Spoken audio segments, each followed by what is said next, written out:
في حاجتين اكتشفت طول عمري ان هما كانوا السبب في احباطي وخذلاني وفقدان الشغف، واي حاجه ممكن البني ادم يفقدها هي هتكون بسبب الحاجتين دول.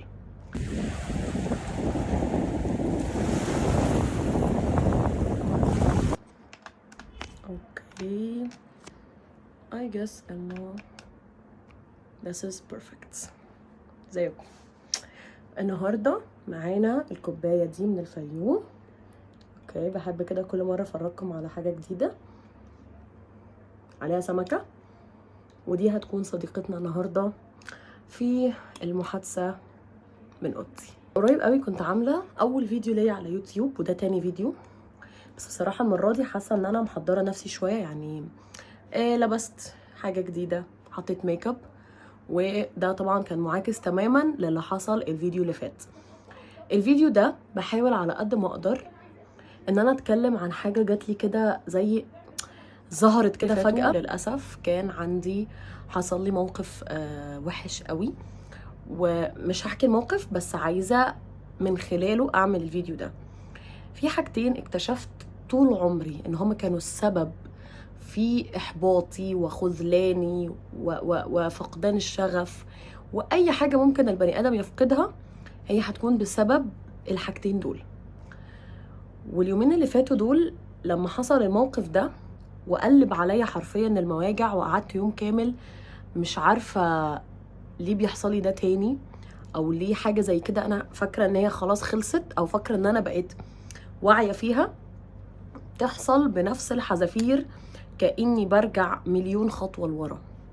الموضوع ده أذاني قوي، حسيت انه في حاجة غلط، وظهرت لي ساعتها بقى فكرة الفيديو ده، او ظهرت لي ساعتها انه صح، في حاجتين طول عمري بيقللوا مني دايما لما بكون الحاجتين دول عندي، ومعرفش هي هتبقى عندكم ولا لأ، هتعرفوني ده في الكومنتس بعد ما تشوفوا الفيديو. وهما اول حاجة هي الاكسبكتيشنز. اول حاجه واكبر حاجه بتخلي البني ادم ينزل لسابع ارض ويقع على جذور رقبته، انه حاطط expectations في الشخص اللي قدامه، انه حاطط expectations ان اللي قدامه هيراعيه، هيفهمه، هيحط نفسه مكانه، ان اللي قدامك هيكون واعي enough بالحاجه اللي ممكن تبقى بتزعلك قوي، او الحاجه اللي بالنسبه لك هي قيمه كبيره قوي قوي قوي.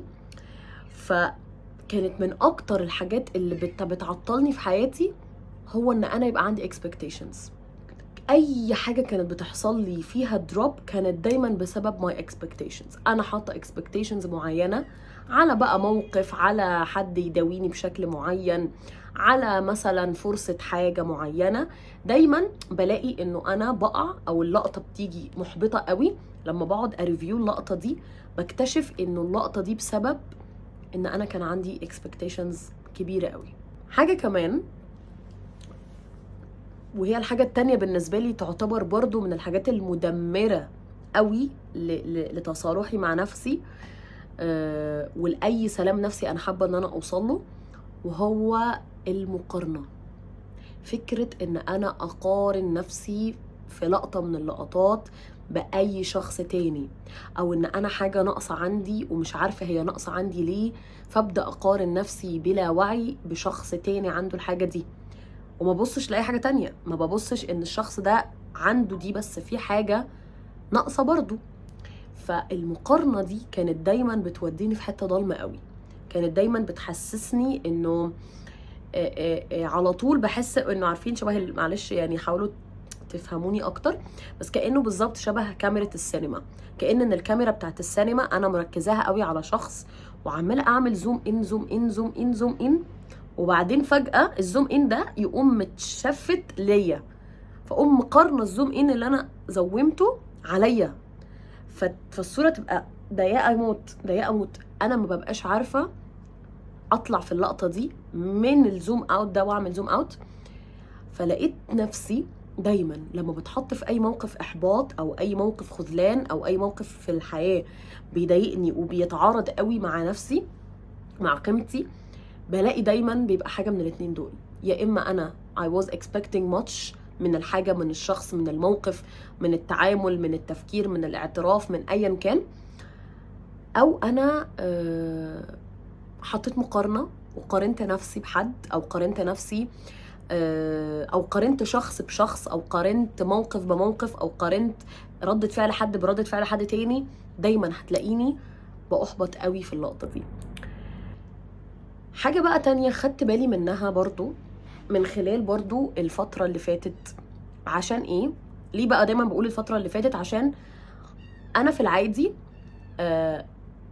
شخص كان بيتعامل مع الناس في حدود معينة، ما كنتش طول الوقت بتعامل مع الناس، ما كنتش طول الوقت داخلة في حياة الناس. فعدم تدخلي ده ما كانش بيخليني الاحتكاك بتاعي قليل، فقادرة قوي ان انا اكونترول اون ماي سيلف، او على الاقل ما كنتش لسه اكتشفت ايه اكتر حاجة ممكن تضايقني، او ايه اكتر حاجة ممكن تكون بتاكلني بتخليني يعني the worst version of myself.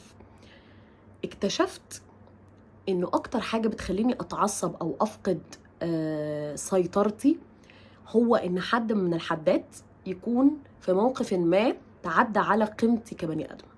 يعني اول حاجة بتيجي في بالي لما انا بكون متضايقة جدا انه ايه ده، هو الشخص ده معتبرني حد صغير، ايه ده هو الشخص ده مش مستكبرني، ايه ده هو الشخص ده مش مستعنيني، ايه ده هو الشخص ده بيقلل من شغلي، بيقلل من نظرتي للعالم، بيقلل من افكاري، او بيقلل من مشاعري، او بيستصغرني، او بيقلل من قيمتي كبني ادم. دي دايما بتكون السبب اللي بيخليني ممكن انفجر، يخليني بجد شخص انت مش هتعرف ساعتها تميز ما بين هو انا اتعصبت ولا انا بكرهك. لما اكتشفت نفسي في كذا موقف، او بدأت الاحظ نفسي لما بكون غضبانة قوي، الغضب او ايه هي اكتر فكرة بتتردد في دماغي، كانت بتبقى دايما فكرة ان الشخص اللي قدامي بيحط من قدري كبني ادم. والحاجة دي كانت بجد كانت بالنسبة لي مفاجأة، لان انا كنت فاكرة ان انا ممكن اكون بتعصب مثلا علشان اللي قدامي بيستفزني، بس انا مش عارفة بيستفزني في ايه. يعني ايه الحاجة اللي بتخلي البني ادم يوصل لمرحلة الغضب العنيف اللي يبقى عايز يكسر ويقطع ويشيل كده رقبة اللي قدامه من على جسمه؟ فلما حاولت ان انا الاحظ نفسي او اكتب على طول بعد اي موقف غضب، اكتشفت اللقطة دي. انا جبتكم كده شوية عشان احس ان انا في الميدل ايست. نايس والله. اكتشفت بقى حاجات بعملها بجد بتبوظ لي الدنيا خالص خالص. حاجه كده غريبه قوي، بقيت حاسه يعني بقالي فتره كده ملاحظه نفسي بعملها، ومش فاهمه انا بعملها ليه، ومش فاهمه ايه علاجها لغايه دلوقتي. وهو ان انا مش مرتاحه في مكان 100%. بمعنى يعني مثلا انا بصحى الصبح انزل من البيت، يعني اصحى الصبح افطر واروق مثلا اوضتي او كده، ممكن اجورنل شويه واخد حاجتي وابقى يعني حاسه ان انا هبدا اشتغل. اول ما بنزل بروح اقعد في مكان، فاقعد اصلا اتردد مليون مره انا هقعد فين بالظبط، اختار مكان اقعد فيه في الاخر، فاقعد في المكان ده، اقعد شويه واحس ان انا محتاجه اتحرك واروح مكان تاني. مش اروح مكان كافيه، لا، ورايا مشاوير مثلا، عايزه اعمل مشاوير، احس ان انا عايزه اروح اسيتل داون في البيت، ارجع البيت احس ان انا لا كنت محتاجه انزل. عندي دايما تهديد معرفش ايه هو، مش قادره يعني. انا حاسه برضو ان انا ستيل ما وصفتوش كفايه، بس بحس انه انا في حاجه انا بهرب منها في الاشياء دي. وحاجه كمان برضو من انا بعترف لكم، هذا هو يعني اعتراف، حاسه انه ده فيديو الاعترافات اكتر، انه انا حقيقي بتخض قوي من الروتين. يعني اكتشفت على مدار حياتي والفتره اللي فاتت دي اثبتت لي ان انا شخص ما بيعرفش يكون ملتزم طول الوقت. يعني ما بعرفش اكون ملتزمه بحاجه طول الوقت. انا طول عمري بعمل الحاجه وبعدين اجي في لقطه كده افصل، اخد اجازه، اوقف البراند، اوقف الشغل، اوقف التعامل، اوقف الحاجه، وبعدين شويه وبعدين ارجع تاني. فكنت فاكره انه عادي بتضغط، او عادي بتضايق، او عادي بيجيلي بريك داون زي اي ناس في الدنيا. لقيت بقى ان انا لا، لما بتحط دلوقتي حاليا عندي مسؤوليات وعندي حاجات، لقيت ان انا مثلا ما بعرفش اعمل حاجه لمده طويله. يعني ما اقدرش اعمل كده، بفصل وبحس ان انا ما بعرفش، والموضوع ده بيسترس مي اوت. يعني مثلا مثلا انا بمرن نفسي ان انا اكتب كل حاجه باكلها، لان التراكنج من الحاجات اللي كانت بتساعدني قوي ان انا احافظ على وزني واحافظ على شكل جسمي، واكتشف عموما ايه الحاجه اللي انا ببوظها قوي فاخد بالي منها. فكان بالنسبه لي التراكنج ده من الحاجات المهمه قوي. ممكن امشي على الموضوع ده شهر ونص، وفي الشهر والشهر ونص برضو هقطع كام يوم. اكتشفت ان انا اكتر من كده بستريس اوت بقى. زي ايه؟ زي ان انا مثلا دلوقتي انا مدركه ان انا هكتب الميل دي مبقاش عايزه اكتبها، فاتاخر شويه على ما اكتبها، فابدا استريس اوت ان انا هنسى ميعاد والاكل اللي انا اكلته. فافضل، عارفين لما تكونوا مسجونين فريزد كده، بحس ان انا فريزد مش عايزه اعمل الحاجه وفي نفس الوقت لازم اعملها، وفي نفس الوقت طب لو ما عملتهاش هبقى متضايقه، طب خلاص ما تعمليهاش، لا طب انا مش عارفين. ببدا اسال اسئله يعني كل حاجه وعكسها. ببدا احس ان انا بعاندني، بعكسني، ببوظ، مش عارفه، مش فاهماني في الحته دي.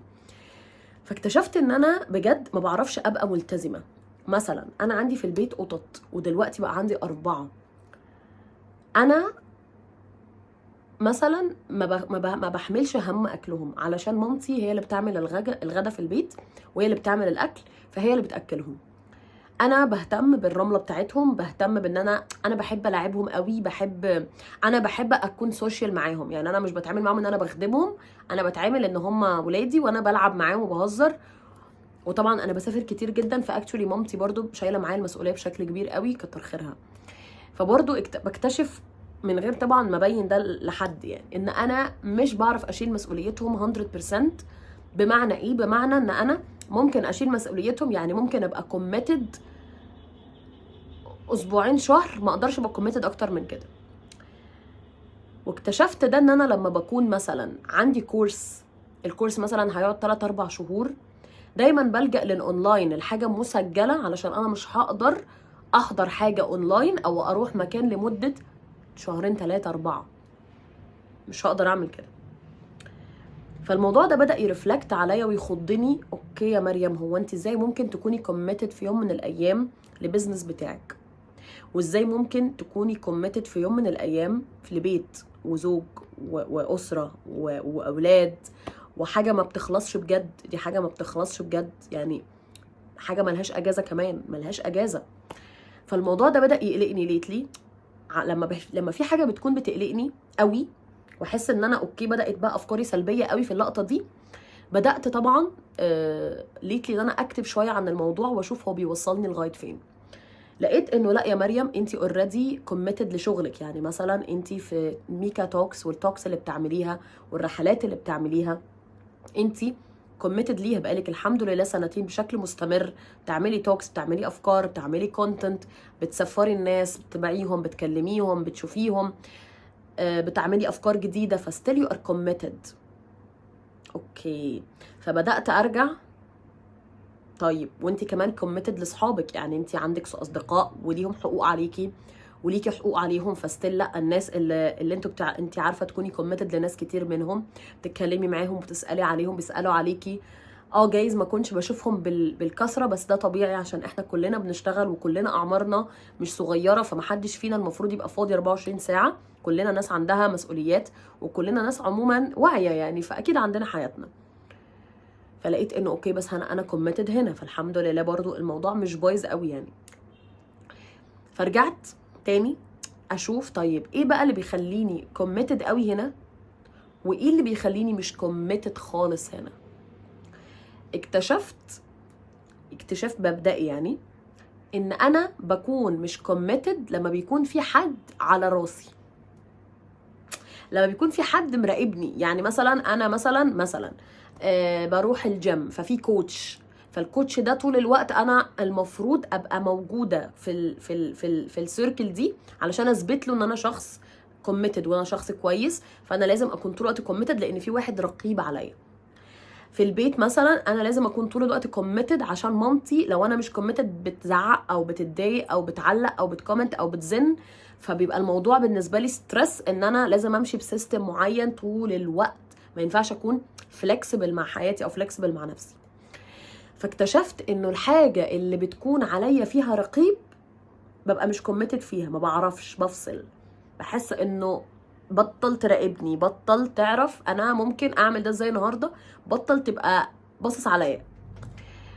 ف بحاول بقى دلوقتي بعد ما اكتشفت السبب ان انا اراقب نفسي شويه. لقيت فعلا اليومين او الثلاثه اللي ماما ما بتقوليش مثلا روقي فيهم الاوضه، او ما بتقوليش مثلا اعملي كذا للقطط، بلاقي نفسي بعمل ده عادي جدا. الايام اللي ماما ما بتقوليش روقي ولا مثلا انشري ولا اغسلي مواعين او كده، بلاقي نفسي لوحدي بعمل الحاجه من غير ما حد يقولي عليها. فعلشان كده لقيت انه اوكي، بدات بقى افهم انه انا في شغلي ما حدش بيقول لي اعملي ده، فانا بعمله عشان بحبه وبعمله عشان انا بحب اعمله، فما حدش رقيب، محدش بيطلب مني حاجه، انا بعمله خلاص ومدركه جدا. فالموضوع ده برضو حبيته، يعني حبيت ان انا عرفت دماغي في الجزئيه دي. ليتلي برضو انا كل ده بحاول اعمل ريفيو كده او ريفلكشن لما حدث من زمان. حد مره سالني قال لي انت ازاي، كنت مره بتكلم ان انا كنت رايحه للثيرابيست وفي فتره من قريب، يعني شهر 1 اللي فات تقريبا ولا شهر 2، رحت للثيرابيست وكنت محتاجه ده جدا وبتاع. فقال لي ازاي تروحي للثيرابيست يا بنتي، ما انت عارفه مشكلتك وواعيه، فانت يعني انت واعيه اوريدي، انت اصلا عندك الحل، فليه ممكن تروحي للثيرابيست يعني. فساعتها يعني حسيت انه ايه ده في اصلا فكره ان انت عشان واعي او عشان عندك معلومات كفايه مش معناه خالص ان انت بتعرف دايما تتصرف، لانه اكيد مش كلنا بنبقى في الستيت الحكيم. انا ممكن ابقى حكيمه مثلا او وايز ليدي ساعه مشكلتك انت، هساعدك انت، اموتيفيت يو انت، عشان انا مش في مشكلتك، فانا مش مقيده، ما عنديش مشاعر موقفاني في اللقطه دي، علشان كده بعرف ساعتها او بعرف ان انا اساعدك. لكن مش دايما هنعرف نساعد نفسنا. عشان كده يا جماعه احنا ربنا سبحانه وتعالى خلقنا لبعض. لو كل واحد واعي، يعني لو كل واحد واعي بجد عارف المشكله لوحده وما لجأش لبني ادمين تانيين، يبقى احنا يا جماعه هنحتاج بعض ليه؟ طب ما كل واحد يبقى واعي مع نفسه. لا، الفكره انه العالم فيه الاعلم منه، والحلو فيه الاحلى منه، والشاطر فيه الاشطر منه، وكلنا مهما كنا اقوياء في فتره، في فترات تانية احنا ضعفة، محتاجين جدا يبقى فيه مساعده، محتاجين جدا يبقى فيه سبورت، يبقى فيه دعم من حد انت ساعدته حتى قبل كده، بيبقى الموضوع لذيذ قوي. محتاج ان انت تبقى في يوم من الايام كلاينت، مش لازم دايما تكون انت البوس بتاعهم، مش لازم تكون الكبير، مش لازم لو انت ماما تبقي دايما ماما، ممكن تبقي طفله النهارده، ممكن تبقى طفل انت النهارده.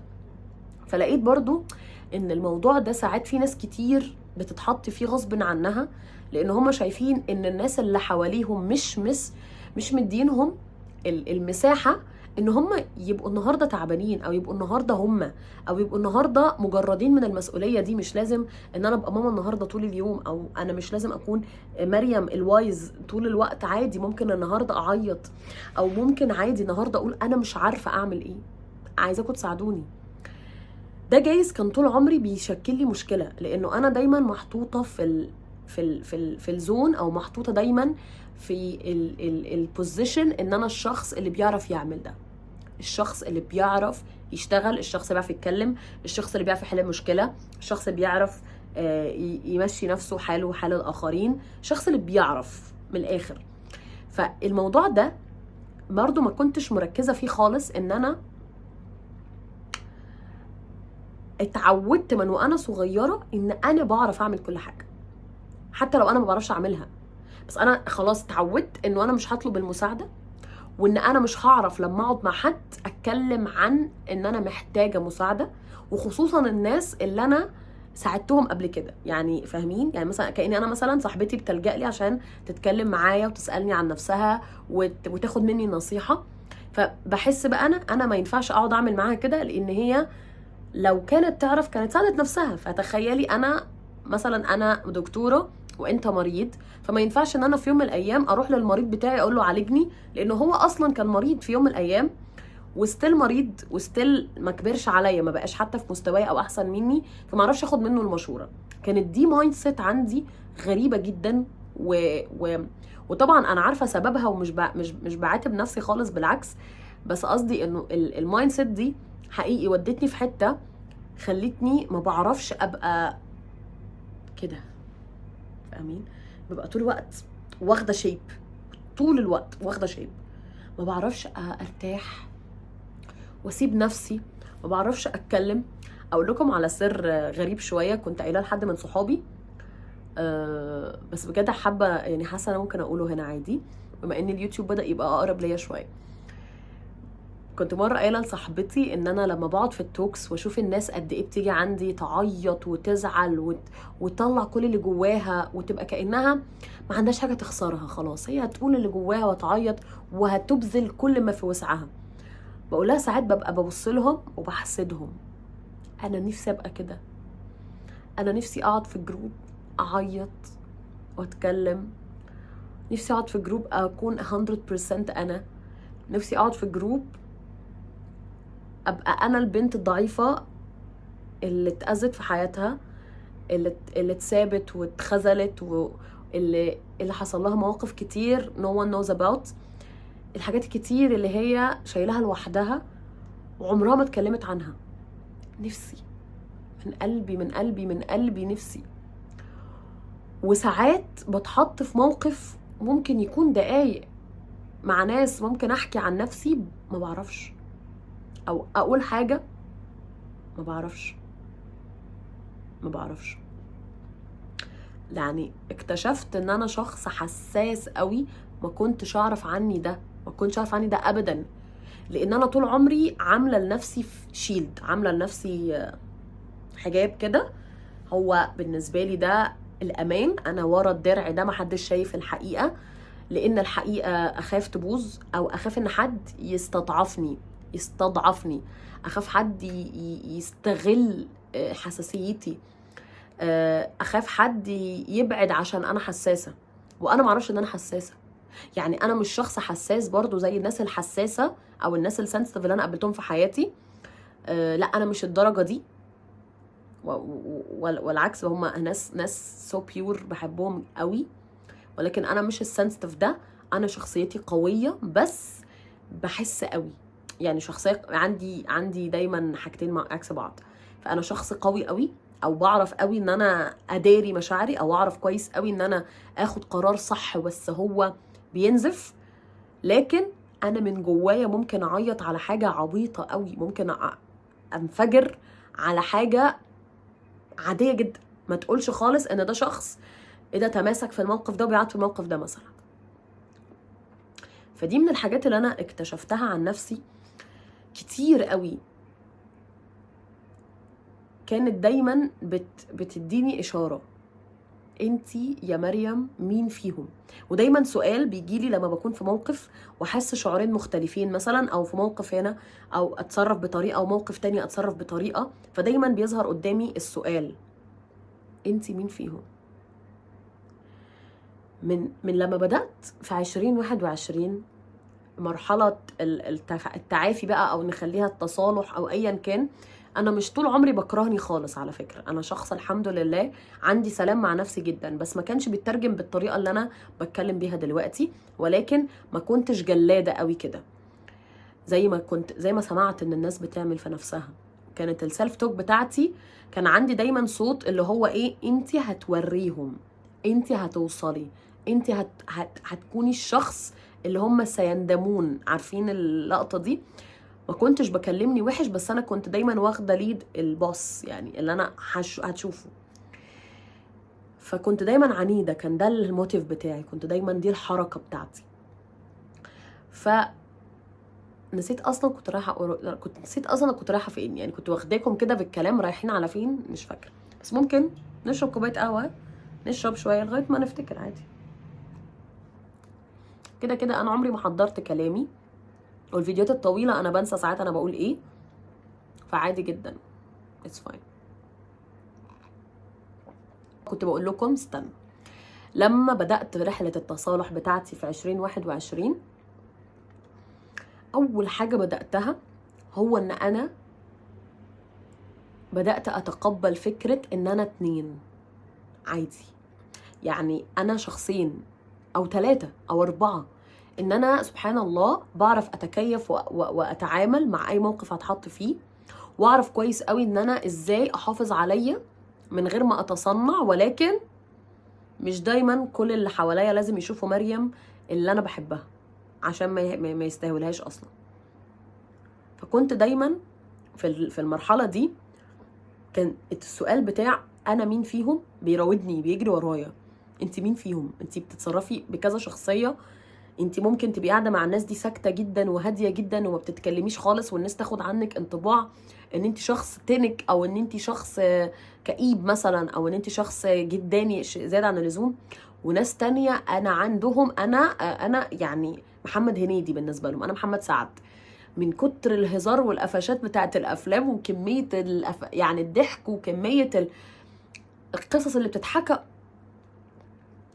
وناس تانية تشوف مني الشخص الوايز بيرسون اللي بيتكلم طول الوقت بالعلم والعلماء وطول النهار بيحكي عن الكتب فلقيت ان انا في مرحلة التصالح دي كنت انبسطت قوي بان انا قدرت اريفيو كل شخصياتي واعرف انا كل دول. فبدأت استغل ده بقى، بدأت اخليهم كلهم كأنهم هيشتغلوا تيم، يعني كأني بالظبط اتعرفت على نفسي في كذا شكل.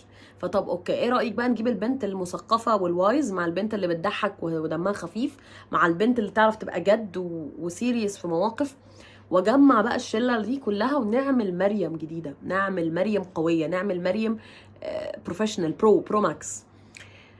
ففي فترة التصالح دي انا اكتشفت حاجات كتير قوي قوي عمري ما كنت يعني فاكره ان الحاجات دي عندي، واكتشفتها. عارف كل ما تكتشف حاجه عن نفسك تلاقي نفسك واو برافو طول الوقت. يعني انا كنت طول 21 دي بالنسبه لي دي كانت من اكتر السنين اللي انا بحبها، و2020 برضو كانت من السنين اللي انا بحبها على الرغم من ان كان في ناس كتير ما بتحبهاش، بس انا كانت نقطه تحول في حياتي، وانا بحب دايما نقاط التحول، وحابه قوي ان انا من خلال اليوتيوب احكي لكم قصص. فبليز بليز لو انتوا حابين قولوا لي في الكومنتات.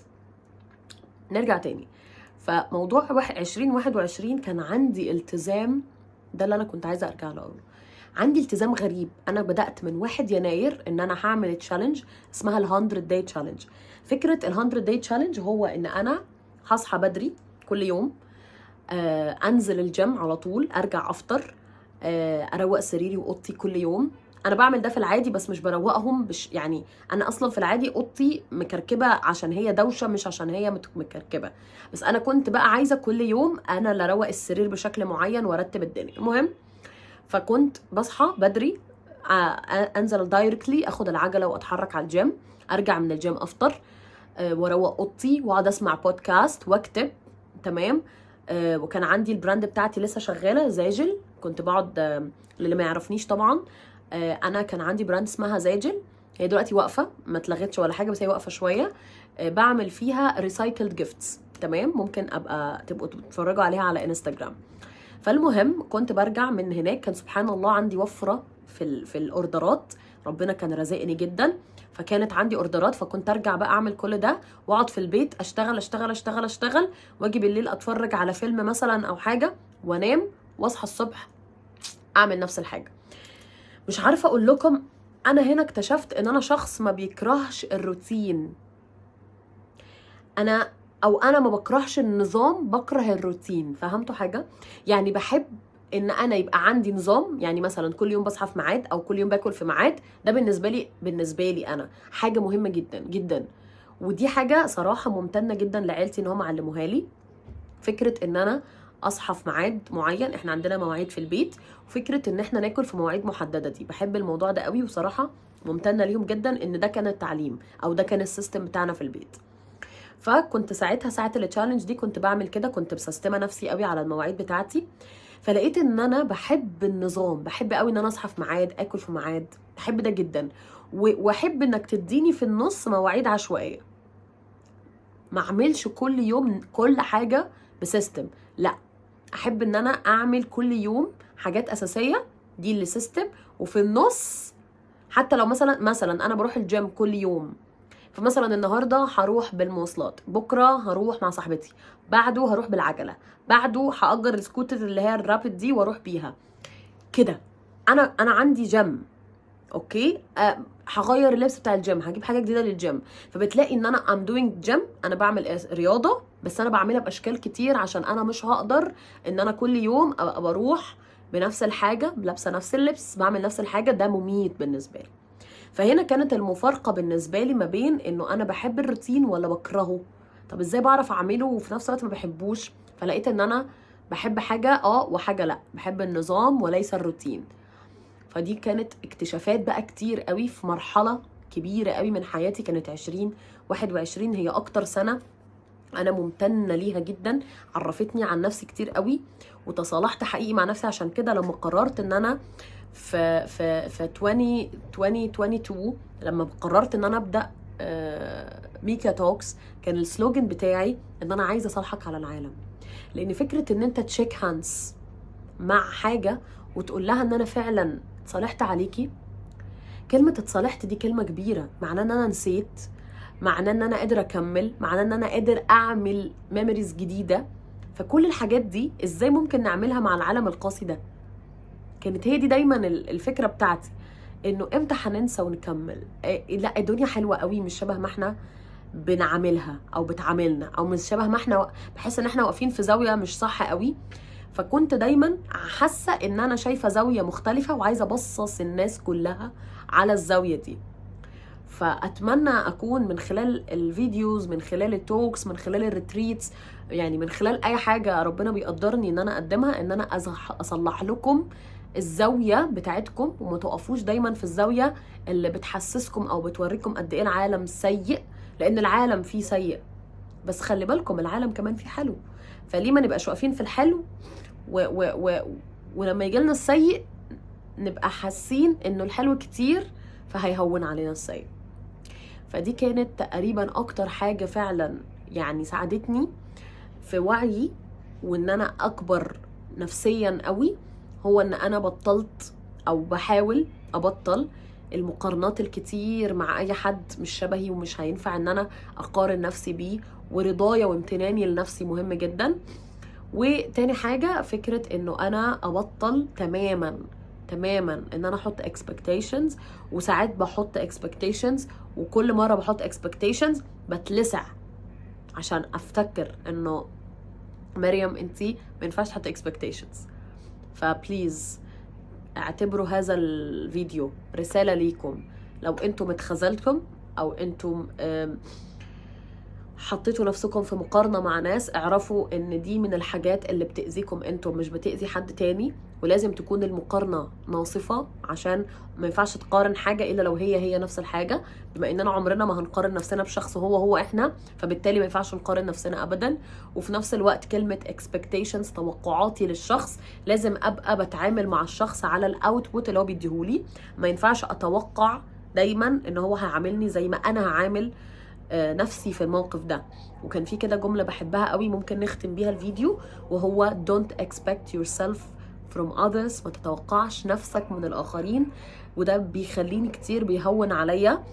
والحاجة الجديدة اللي أنا بدأت أعملها لما بقيت بحط expectations، والexpectations دي تخيب ظني طبعا، بقيت بقرف دلوقتي اخد اكشن سريع.